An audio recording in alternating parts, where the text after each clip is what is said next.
Hello friends. Hello good morning to everyone. इस video में हम लोग एक नए सब्जेक्ट स्टार्ट करेंगे, पॉलिटिकल साइंस। ठीक है, हिस्ट्री की वीडियो तो आती रहेगी पर लेकिन इस वीडियो में हम लोग पॉलिटिकल साइंस के कुछ कंसेप्ट को मतलब समझने की कोशिश करेंगे। Making of the constitution. Making of the constitution मतलब हमारे कॉन्स्टिट्यूशन बनने में क्या क्या हमें प्रॉब्लम का सामना करना पड़ा है, कौन कौन से उसमें कमिटी बनी है, उसके मेंबर कौन कौन थे, ये सब कुछ फैक्चुअल इन्फॉर्मेशन को हम लोग डेप्थ में अपने हार्ट में इनबिल्ड करने की कोशिश करेंगे, जिससे आपको कोई भी एग्जाम में इसमें दिक्कत नहीं होगी। ठीक है, हम लोग स्टार्ट करते हैं। देखो, सबसे पहले जो कॉन्स्टिट्यूशन असेंबली बनने की बात हुई है, जो सबसे पहले हम लोग का फ्रीडम स्ट्रगल तो बहुत पहले से चल रहा है, 1857 से पहले भी चलते आया है, लेकिन सबसे पहले जो कॉन्स्टिट्यूशन असेंबली की डिमांड हुई है वो एम एन रॉय की बातों में देखी गई है। एम एन रॉय कौन थे? एम एन रॉय मतलब मान लो कम्युनिस्ट मूवमेंट ऑफ इंडिया के पायनियर थे यहाँ पे। एम एन रॉय ने पहले बोला कि हमें एक कॉन्स्टिट्यूशन असेंबली होनी चाहिए। इनके बोलने के बाद इंडियन नेशनल कांग्रेस ने ऑफिशियली डिक्लेयर किया कि हाँ, हमें अपना कॉन्स्टिट्यूशन असेंबली चाहिए, उसमें कोई भी हम आउटसाइड इंटरफेरेंसेस को अलाउ नहीं करेंगे। ठीक है, ये 1934-1937 की बात है। ठीक है, ये ऐसा डिक्लेयर हुआ, ऑफिशियली डिक्लेयर 1934, 35, 36 में हो रहा है। ठीक है, समझ लो कॉन्स्टिट्यूशन असेंबली का। ठीक है, इसके बाद इनके डिमांड को आगे चल के आपको पता ही है, आपने पढ़ा ही होगा कि अगस्त ऑफर में इनको एक्सेप्ट कर लिया गया। ठीक है, बाद में इसमें नेगोशिएशन करने के लिए बहुत सारे आए यहाँ पे इंडिया में, बाहर से, इंग्लैंड से क्रिप मिशन हो गए। आगे चल के हम लोग एक्सेप्ट किए कॉन्स्टिट्यूशन असेंबली बनाने का। किस प्लान के अंदर में? कैबिनेट मिशन प्लान के अंदर में हम लोग बनाने की स्वीकृति ले लिए। ठीक है, मतलब कॉन्स्टिट्यूशन असेंबली बनने की तैयार हुई किसके प्लान के अंदर में? कैबिनेट मिशन प्लान के अंदर में। ठीक है, इसके कुछ प्रोविजन पर देख लो। इसमें तय हुआ कि इसमें टोटल मेंबर 389 होंगे। समझ लो, टोटल मेंबर 389 होंगे। चल नहीं रही है, छोड़ो, आप सुनो। 389 है, 389 होंगे। उसमें भी डिवाइड कर दिया गया क्योंकि इंडिया में सिर्फ ब्रिटिश इंडिया प्रोविंसेस नहीं थी जहाँ पे ब्रिटिश का डायरेक्ट कंट्रोल था, प्रिंसली स्टेट्स भी थी ना भाई। तो इसलिए 389 मेंबर्स में ऐसा तय किया गया कि 296 जो था वो ब्रिटिश इंडिया प्रोविंसेस को दे दिया जाएगा। उस 296 सीट्स को ब्रिटिश इंडिया प्रोविंसेस फिल करेगी और रिमेनिंग 93 सीट्स जो है उसको प्रिंसली स्टेट्स फिल करेगा।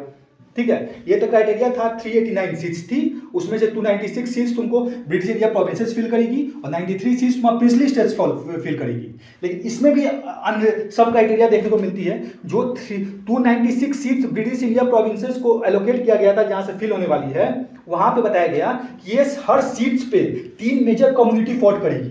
समझ लो, 3 मेजर कम्युनिटी रहेगी। एक कम्युनिटी मुस्लिम थी, एक कम्युनिटी सिख थी, एक कम्युनिटी जनरल थी। कम्युनल रिप्रेजेंटेशन यार सबको पता ही होगा। ठीक है, ये तीनों कम्युनिटी थी। ये तीनों कम्युनिटी के मेंबर खड़े होंगे और ये तीनों कम्युनिटी को मेंबर को इलेक्ट करने वाले इन्हीं के कम्युनिटी के पीपल होंगे। समझ लो, ये कैबिनेट मिशन प्लान में जब कॉन्स्टिट्यूशन बना तो ये तय किया गया। ठीक है, और बताया गया कि हम लोग proportional representation with single transferable vote को फॉलो करेंगे, जो हम लोग अभी के प्रेसिडेंट, वाइस प्रेसिडेंट, ये सब गवर्नर्स, ये सब को अपॉइंट करने में यूज करते हैं। उस समय भी ऐसा बोला गया कि वो इसी सिस्टम को वहां पे फॉलो होगा। ठीक है, बोला गया कि हर सीट्स को एलोकेट किया जाएगा on the basis of the population, मतलब 1 मिलियन पॉपुलेशन पे एक सीट एलोकेट करने की बात की गई।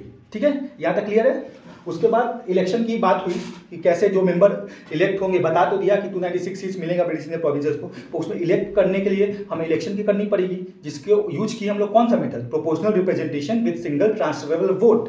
ये मेथड जो है, यही मेथड अभी हमारे प्रेसिडेंट, वाइस प्रेसिडेंट, गवर्नर्स, ये सबको इलेक्ट करने में यूज की जाती है। ठीक है, ये सब हो गया। वो बोला गया कि जुलाई अगस्त 1946 में हम लोग इलेक्शन कर लेंगे। इलेक्शन हुआ 296 सीट्स में ही सिर्फ इलेक्शन हुआ है, गौर करना। जो बाकी के 93 सीट्स जो प्रिंसली स्टेट्स के थे उन्होंने इलेक्शन नहीं किया। इसलिए नहीं किया कि उन्होंने कॉन्स्टिट्यूशन असेंबली में आने से इनकार कर दिया। उस समय कोई भी एजेटिव एक्शन नहीं लिया गया। ठीक है, बाद में चल के लिया जाएगा, लेकिन अभी मान के चलो 296 सीट्स में इलेक्शन हुआ, जिसमें से कांग्रेस ने 208 सीट जीता। ठीक है, 208 सीट जीता। ठीक है, और 73 सीट्स आके जीत गए मुस्लिम लीग्स ने। ठीक है, और 15 सीट जो बाकी छोटे मोटे पार्टी थे, इंडिपेंडेंट थे, उन्होंने 15 सीट जीत गए। समझ लो, 296 सीट्स में इलेक्शन हुआ, 208 सीट इंडियन नेशनल कांग्रेस जीती, 73 सीट्स उसने किसने जीता? 73 सीट जीता मुस्लिम लीग ने, और 15 सीट जो छोटे मोटे पार्टी थे, इंडिपेंडेंट कैंडिडेट थे, उन्होंने मिलकर जीता। ठीक है, ये सब हो गया। और ये सब इलेक्शन हो गया। बाद में फ्रेंच प्रैक्टिस को फॉलो करते हुए सच्चिदानंद सिन्हा को वहाँ का प्रेसिडेंट बना दिया गया, क्योंकि सबसे ओल्डेस्ट मेंबर थे सच्चिदानंद सिन्हा, इसलिए फ्रेंच प्रैक्टिस को फॉलो करते हुए वहाँ का प्रेसिडेंट बना दिया गया, टेम्पररी प्रेसिडेंट। ठीक है, बाद में इनको हटा के परमानेंट राजेंद्र प्रसाद को बनाया गया था, ये बात को याद रखना। ठीक है, उसके बाद इसी कॉन्स्टिट्यूशन असेंबली के 2 वाइस प्रेसिडेंट को बनाया गया, एक का नाम था एच सी मुखर्जी, एक का नाम था कृष्णामाचारी। ठीक है, कृष्णामाचारी, ये दोनों वाइस प्रेसिडेंट हैं। ठीक है, इसी तो तय हो गया कि कौन कौन कितने मेंबर किसमें हैं, किसमें मेंबर कितने हैं। ठीक है, सबसे पहला सेशन हुआ 9 दिसंबर 1946 को, 9 दिसंबर 1946 को पहला सेशन हुआ। ठीक है, मुस्लिम लीग ने यहाँ पे बैठने से साफ मना कर दिया कि नहीं यार, हम कम्युनिस्ट असेंबली में पार्टिसिपेट नहीं करेंगे, ब्ला ब्ला ब्ला। ठीक है, ये सब इंसिडेंट हुई। ठीक है, इसलिए उन लोग का कोई भी पार्टिसिपेंट मतलब अच्छी तरीके से मतलब सपोर्ट नहीं कर रहा था, इसलिए कॉन्स्टिट्यूशन असेंबली के प्रोसीजर को बढ़ाने के लिए जवाहरलाल नेहरू ने उस समय 9 दिसंबर को पहला सेशन हुआ और 13 दिसंबर 1946 को ऑब्जेक्टिव रिजोल्यूशन पास हो गया। ऑब्जेक्टिव रिजोल्यूशन आप लोग को पता होगा, इसी का एडवांस वर्जन आगे चल के प्रियम्बल बनता है, समझ लो। 13 दिसंबर 1946 को ये लाया गया सदन में। ठीक है, कॉन्स्टिट्यूशन असेंबली में लाया गया। इनकी प्रोविजन आपको पता ही है कि जो भी कॉन्स्टिट्यूशन है, जो भी पावर है, हम लोग पीपल से लेंगे, हम लोग सबको जस्टिस देंगे, equality of status and opportunity देंगे, ट्राइबल के माइनॉरिटी के राइट को प्रोटेक्ट करेंगे, यही सब था। हम लोग अपनी इंडिया को डिक्लेयर करते हैं कि हम लोग इंडिपेंडेंट सॉवरेन रिपब्लिक हैं, यही सब बात था जो प्रियम्बल में आप लोग अभी देखते हो, वही सब बात था जो ऑब्जेक्टिव रिजोल्यूशन में पास हो गया। ठीक है, यहाँ तक समझ गया। 9 दिसंबर में पहला सेशन, 13 दिसंबर में आगे चलकर ऑब्जेक्टिव रिजोल्यूशन पास हुआ। आगे ज़्यादा काम नहीं हो पा रही थी क्योंकि मुस्लिम लोग ने पिछली स्टेज थोड़ा मोड़ा मतलब हर्डल्स क्रिएट कर रहे थे। ठीक है, ये सब 13 दिसंबर तक की बात हो गई। उसके बाद हम लोग देखने को मिलता है आगे चल के, आप लोग देखा होगा कि इंडिपेंडेंस एक्ट पास होता है, माउंटबेटन प्लान आता है। ठीक है, ये सब जैसे माउंटबेटन प्लान आया, जब पता चला कि पार्टीशन फिक्स्ड है, तब यहाँ से थोड़ा सिनेरियो चेंज होता है, प्रिंसली से उसको डर लगता है। ठीक है, इसलिए वो लोग ने भी धीरे धीरे अपनी सीट्स को कॉन्स्टिट्यूशन असेंबली में मतलब ले लिया, मतलब वो भी लोग ज्वाइन हो गए। और जो मुस्लिम लीग के पीपल थे जो मतलब पाकिस्तान डोमिनेंस से आ रहे थे, इनको पता था कि मेरा एरिया पाकिस्तान में जाएगा, तो वो लोग इसको छोड़ दिए। ठीक है, समझ लो, इसको सीट छोड़ दिए, तो इससे मतलब सीट में जो एलोकेशन हुआ था उसमें भी चेंज देखने को मिलेगा। ठीक है, मिलेगा ना। देखो, सबसे पहले हम लोग कितना सीट्स मिला था, 389 सीट्स था टोटल, था ना कॉन्स्टिट्यूशन असेंबली में। कैबिनेट मिशन प्लान के अंदर में 389 सीट्स था, 389। उसको जब मुस्लिम लीग पीपल छोड़ दिए तो ये टोटल सीट्स 389 से गिर के 299 पे आ गया, समझ लो, 389 से 299 पे आ गया। और देखो, 389 सीट जब मिला था, एलोकेट हुआ था, उस समय 289 सीट्स था किसके पास, 289 सीट्स था किसके पास, था ब्रिटिश इंडियन प्रोविंसेस के पास में। यही यहाँ पे तो रिड्यूस होगा, ये रिड्यूस होकर 229 पे आ गया। और प्रिंसली स्टेट्स के पास कितना सीट था, ओरिजिनल कैबिनेट मिशन प्लान के अंदर में 93 सीट्स था, वो रिड्यूस होकर यहाँ पे 70 पे आ गया, समझ लो। ऐसे ऐसे मतलब चेंजेस आते रहे हैं सीट्स एलोकेशन में भी। बाद में ये सब इंडिपेंडेंस एक्ट के द्वारा जब इंडिपेंडेंस एक्ट पास किया गया, तो बोला गया कि जो भी कॉन्स्टिट्यूशन असेंबली बन रहा है उसके पास फुल पावर रहेगा कि आप कोई भी कॉन्स्टिट्यूशन, कोई भी लॉ पास कर सकते हैं, कोई भी चीज़ को, कोई भी ब्रिटिश पार्लियामेंट के एक्ट को रिपील कर सकते हैं यहाँ पे। ठीक है, ये पूरी तरह से फुल सॉवरेन बनी रहेगी। ठीक है, बता दिया गया कि कॉन्स्टिट्यूशन असेंबली को 2 फंक्शन एलोकेट किया गया। एक पहला कि आपको कॉन्स्टिट्यूशन बनाना है, दूसरा कि आपको इंडिया के लिए लॉ भी बनाना है, समझ लो। इसलिए कॉन्स्टिट्यूशन असेंबली दो फंक्शन के लिए मिलती थी। जब वो मिलती थी कॉन्स्टिट्यूशन बनाने के लिए, तो उसके प्रेसिडेंट होते थे कौन, राजेंद्र प्रसाद। जब वो मिलते थे लेजिस्लेटिव बॉडी लॉ बनाने के लिए, तब उसके प्रेसिडेंट होते थे कौन, जीवी मवलंकर साहब। ठीक है, ये था मतलब कैसे कैसे इंसिडेंट बढ़ा, समझ लो। इसके बाद अब डिस्कस करते हैं कि कौन कौन सा कमेटी बना। ठीक है, देखो बहुत सारी कमेटी बनी है। कॉन्स्टिट्यूशन बनाना इतना आसान काम तो है नहीं भाई। 60 से ज़्यादा कंट्री के कॉन्स्टिट्यूशन को हम लोग ने मतलब एग्जामाइन किया है, तब जाके हमारा ये कॉन्स्टिट्यूशन भाई तैयार होकर आया है। 2 साल 11 महीना 18 डे के अंदर में लगा है। ठीक है, 64 लाख रुपये हम लोग ने इसमें खर्च किया उस समय 64 लाख बहुत बड़ा चीज़ था। इसलिए बहुत सारी कमेटी बनी है। देखो, इस कमेटी में कुछ माइनर कमेटी थी, कुछ मेजर कमेटी थी, समझो। मेजर कमेटी का बात करते हैं। इसका देखो मेन चीज़ इसमें याद रखना है कि इस मेजर कमेटी के जो चेयरमैन कौन थे वो याद करने की जरूरत है। ठीक है, इसलिए को आपको पीसीएस एग्जाम में पूछ सकता है। ठीक है, अगर कोई सीयूईटी एग्जाम दे रहा है, पॉलिटिकल साइंस ये सब या जेआरएफ ये सब दे रहा है, तो उसमें भी शायद पूछ सकता है ये सब एग्जाम। ठीक है, सबसे पहले मेजर कमेटी की बात करेंगे तो 8 मेजर कमेटी था। ठीक है। देखो अब बहुत इसी तरीका से बताने की कोशिश करेंगे। देखो सबसे पहले यूनियन पावर कमेटी होता है, यूनियन कॉन्स्टिट्यूशन कमेटी होता है और स्टेट कमेटी होता है जो स्टेट को नेगोशिएट करेगा। ये तीनों कमेटी के नेतृत्व सिर्फ एक आदमी कर रहा था जिनका नाम था जवाहरलाल नेहरू। समझ रहे हो, ये था union power committee, union constitution committee and state committee. इसका नेतृत्व कर रहे थे जवाहरलाल नेहरू। ठीक है। अब चौथा कमेटी आता है प्रोविंशियल कॉन्स्टिट्यूशन कमेटी, इसका नेतृत्व कर रहे थे हमारे सरदार पटेल आयरन मैन। ठीक है। फिर एक आता है तुम्हारा order of the business committee, जिसकी नेतृत्व कर रहे थे हमारे पीएम मुंशी साहब। ठीक है। एक सबसे मोस्ट इंपॉर्टेंट कमेटी है जो सब पूरे कॉन्स्टिट्यूशन मेकिंग को इन्फ्लुएंस करता है, उसका नाम था ड्राफ्टिंग कमेटी, जिसके हेड आप सबको पता होगा कि वो थे BR अम्बेडकर साहब।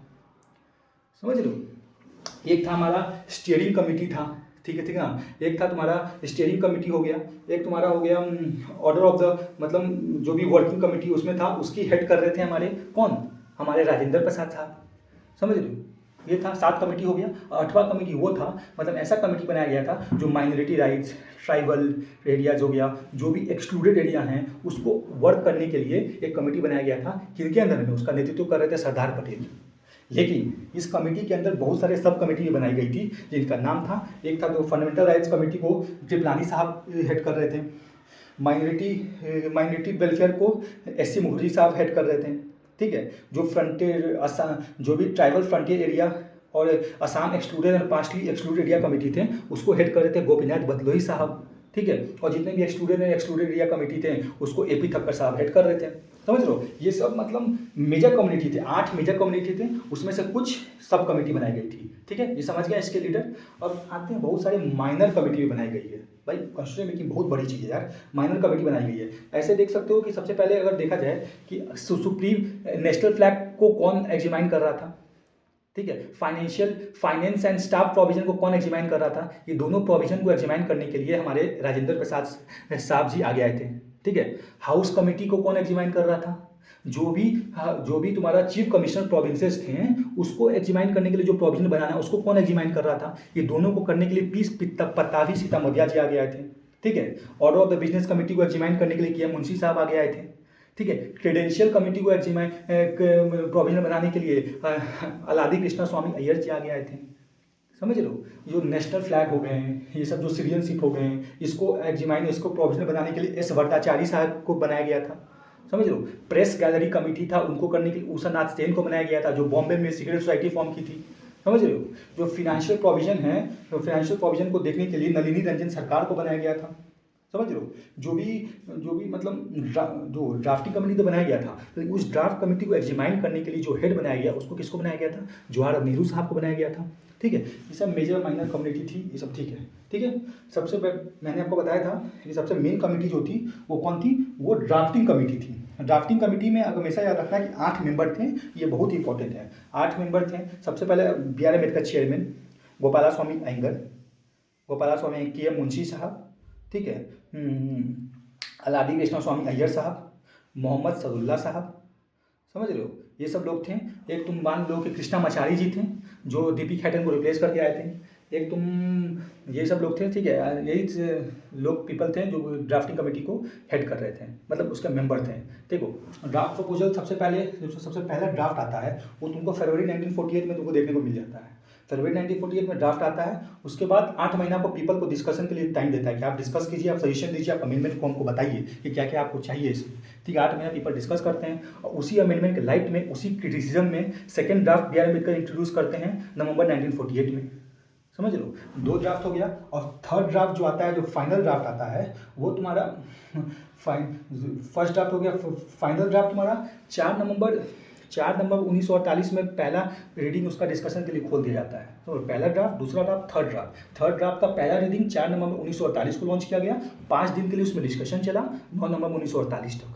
ठीक है। इसी का सेकेंड रीडिंग शुरू हुआ तुम्हारा सीधे 15 नवंबर 1948 में। समझ लो। और डिस्कशन चला 17 अक्टूबर 1949 तक। इसी फेज में, सेकेंड रीडिंग के फेज में मोर देन 7,500 अमेंडमेंट को प्रपोज किया गया और मोर देन 2,400 को एक्चुअली डिस्कस किया गया वहाँ पे। समझ लो। 2,400 अमेंडमेंट को एक्चुअली डिस्कस किया गया। 2,400 अमेंडमेंट को एक्चुअली डिस्कस किया गया। और मोर देन 2,400 को एक्चुअली डिस्कस किया गया। 2,400 अमेंडमेंट को एक्चुअली डिस्कस किया गया। समझ लो। इसलिए टाइम लगा भाई। बहुत लोग को क्रिटिसाइज करते हैं कि इतना टाइम कंज्यूमिंग बॉडी है। अमेरिका से कंपेयर करते हैं कि वो 4 महीना में कॉन्स्टिट्यूशन बना दिया। भाई अमेरिका कहाँ, इंडिया कहाँ, इतना डाइवर्स कंट्री है यार, सबके फीलिंग को देख के करना पड़ता है, इसलिए टाइम लगा है। ठीक है, रीजन पूरी तरह से फेल है कि इतने टाइम कंज्यूमिंग बॉडी है। ठीक है, ये सब हुआ पूरी तरह से। ये चीज़ हो गया, देखने को मिला आप लोग को। ठीक है, उसके बाद सेकेंड रीडिंग में ख़त्म हुआ और फाइनल ड्राफ्ट उन्होंने लॉन्च किया अपने बर्थडे के दिन में, जवाहरलाल नेहरू के बर्थडे के, जिसको हम लोग हाल फिलहाल में चिल्ड्रंस डे बनाए हैं 14 नवंबर 1948 को। ठीक है, और इसको पास कर दिया गया आगे चल के 26 नवंबर 1948 को, 26 नवंबर 1949 को। ठीक है, समझ लो कैसे कैसे आगे बढ़ा, उस बात को मैंने डिस्कस किया।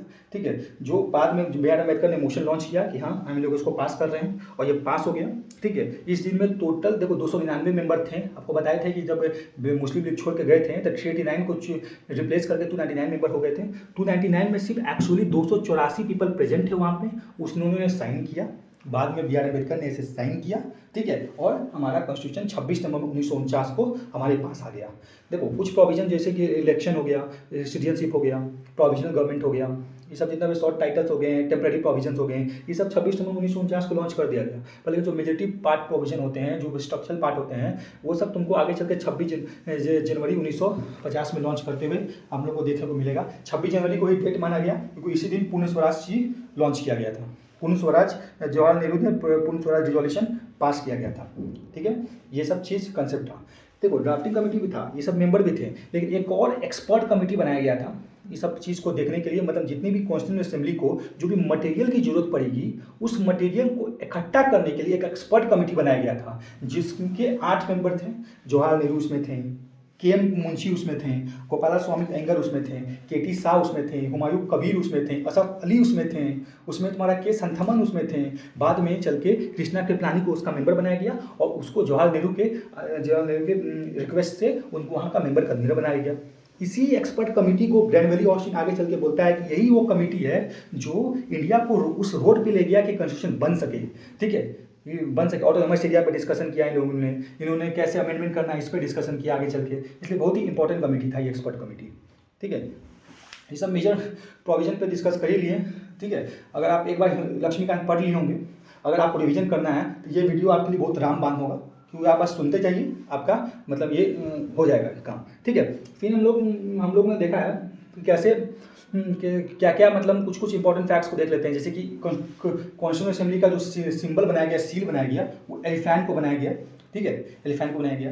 ये बी एन राव जो बी एन राव को कॉन्स्टिट्यूशन एडवाइजर बनाया गया। देखो खाली बी आर अम्बेडकर के कंट्रीब्यूशन को मत याद रखो भाई, बहुत इंपॉर्टेंट बी एन राव का भी बहुत बड़ा कंट्रीब्यूशन है। ठीक है, एच बी आर अयंगर को वहाँ का सेक्रेटरी बनाया गया कॉन्स्टिट्यूएंट असेंबली का, समझ लो। फिर तुम्हारा चीफ ड्रॉप्समैन की बात आई तो एस एन मुखर्जी को बनाया गया। ठीक है, जो कॉन्स्टिट्यूशन जो है, जो original constitution of hand written देखते हैं, उसको जो कैलीग्राफ किया गया है, जो इटैलिक स्टाइल में लिखा गया है, उसको करने के लिए प्रेम बिहारी नारायण रायजादा को किया गया है। और इसको डेकोरेट करने के लिए आए हैं आगे नंदलाल बोस जी और राम मनोहर सिन्हा, बेहवर राम मनोहर सिन्हा जी। देख लो कैसे कैसे कौन कौन लोग आगे आ रहे हैं और कैसे कैसे हमारी कॉन्स्टिट्यूशन को मेकिंग को सक्सेसफुल बनाते जा रहे हैं। ठीक है, ये सब हो गया। जो प्रियम्बल है, प्रियम्बल को भी कैलीग्राफी प्रेम बिहारी नारायण रायजादा ने ही किया है, लेकिन इसको डेकोरेट करने के लिए आगे आए हैं राम मनोहर सिन्हा जी। ठीक है, देखो हमेशा याद रखना कॉन्स्टिट्यूशन तो बन गया पर लेकिन इंग्लिश वर्जन में लिखा गया था, इटैलिक स्टाइल में, लेकिन हिंदी भी चाहिए थी क्योंकि भाई हिंदी, भाई मेजोरिटी पॉपुलेशन हिंदी में ही है, हमारा ऑफिशियल लैंग्वेज हिंदी है। ऑफिशियल लैंग्वेज नहीं मत मान लो, हाँ ऑफिशियल लैंग्वेज हिंदी है। ठीक है, ये था, इसलिए नया हिंदी वर्जन को इंग्लिश में ट्रांसलेट करने के लिए एक कॉन्स्टिट्यूशनल अमेंडमेंट एक्ट लाया गया जिसका नाम था 58 अमेंडमेंट एक्ट, जो नया आर्टिकल को हमारे कॉन्स्टिट्यूशन में इंसर्ट किया 394A इन पार्ट 22, समझ लो, ऐसे इंसर्ट कर दिया गया, जिसके तहत बोला गया कि प्रेसिडेंट अपने निगरानी में, अपने अथॉरिटी में जो भी कॉन्स्टिट्यूशन बना है इंग्लिश में, जो भी उसके अमेंडमेंट आए हैं, उसको वापस से हिंदी में कन्वर्ट करें और उसका भी वैल्यू उतना ही होगा जितना वो इंग्लिश में होता है, समझ लो। ये था हमारा मेकिंग ऑफ द कॉन्स्टिट्यूशन का जो इम्पोर्टेंट फैक्ट। आई होप आपको समझ आया होगा। आप एक बार 2 बार इस वीडियो को देखोगे तो आप अगर पढ़ चुके हैं लक्ष्मीकांत, आप आराम से इस चैप्टर में आपको से कोई क्वेश्चन नहीं छूटेगा। Thank you.